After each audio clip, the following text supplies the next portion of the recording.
your news for the state of Tennessee in about 10 minutes. Tennessee in 10 starts now. Good morning and thanks for joining us for Tennessee in 10. I'm Amanda Hara at WSMB here in Nashville. 6 people are dead, dozens are hurt, and countless homes are destroyed after a catastrophic tornado outbreak hit Middle Tennessee over the weekend. Take a look at this. You can watch as this tornado forms. It eventually touches down and then causes, look at this, a major explosion at what may be an electrical substation. Explosions just like this are the reason that thousands of people are without power in both Nashville and Clarksville. It could be days or maybe even weeks before everyone's back online. Police have now identified the 3 people who died in the Madison area of Nashville. This is the neighborhood where wind picked up Joseph Dalton's mobile home and slammed it into the house next door where Floridima Perez was hiding with her 2-year-old son.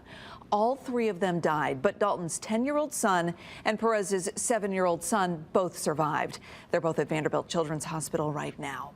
And a church in Nashville was actually holding a banquet when the tornado touched down. 13 members were inside of the Life Center, the building that is right next door to the church. You can see here both of those buildings are now destroyed.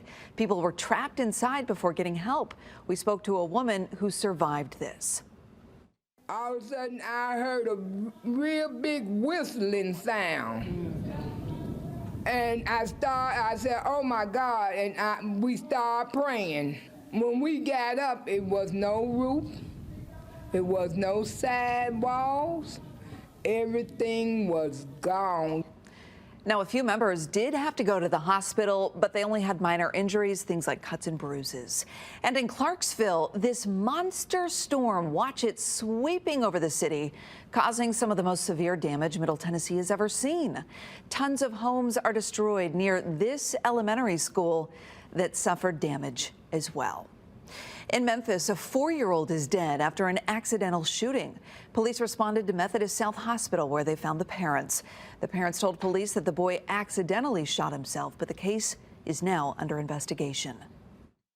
In the WVLT newsroom, I'm Harry Sullivan. Honoring their lives while sending out a warning to others. That's the goal behind this billboard, showing off the faces of East Tennesseans that have died from fentanyl poisoning.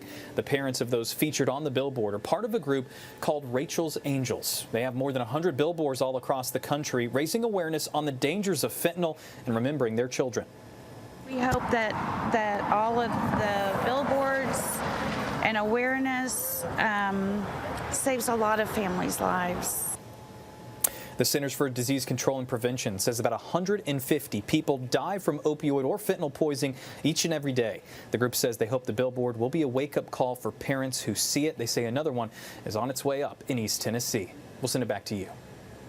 All right, Harry, thanks. Cold is settling in for a lot of us across the state. Stefano DiPietro here with your first alert forecast. And that'll be the big story for the week. Also, the calm weather pattern that we're going to settle in as well, which is certainly good news considering what we saw this past weekend. But it was cold this morning. I mean, temperatures are still trying to get out of the 20s in some spots. Temperatures will only top off in the 40s along and east of I-65. So East Tennessee, Middle Tennessee, get out toward West Tennessee. A little better opportunity to get back near, if not sneak into the 50s today. But it does come with plenty of sunshine. Another cold one coming tonight. Most of us, with the exception again of West Tennessee, like Memphis and Tiptonville, will be in the 20s. 29 Nashville, 27 Lawrenceburg, Knoxville 27, Chattanooga at 29. A little warmer tomorrow afternoon. We'll have some more sunshine. This will be the temperature pattern for the remainder of the week. In the 50s through the days, overnight lows will drop down near, if not below, that freezing mark. Our next round of rain doesn't even try to move in until the weekend. So our sensible weather over the next week is looking pretty good as we head to Saturday and Sunday.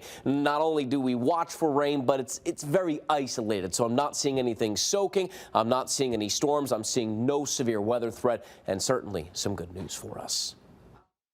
Old Smoky Distillery in Gatlinburg is officially launching a new chain of moonshine in honor of a legendary East Tennessean and distiller, Popcorn Sutton. Popcorn's widow, Pam Sutton, and the founder of Old Smoky Moonshine, Joe Baker, introduced the new products for the first official public tasting of the 2 new flavors.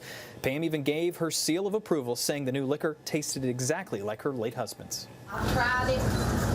It tastes just like popcorns. The white does. It's 100 proof. It's very smooth, like popcorn, so you have to be careful. I think what she said to me the other day, it was as good as it could be and as close as it could be to being his without him making it himself, and that was I felt like that was a big win. The 2 new flavors available to the public are a dark bourbon whiskey and Popcorn's white liquor. All right, that does it for Tennessee in 10. We'll see you back here tomorrow morning with the big stories happening across the state. Have a great day. This is Tennessee in 10, streaming your news and weather across the state in about 10 minutes.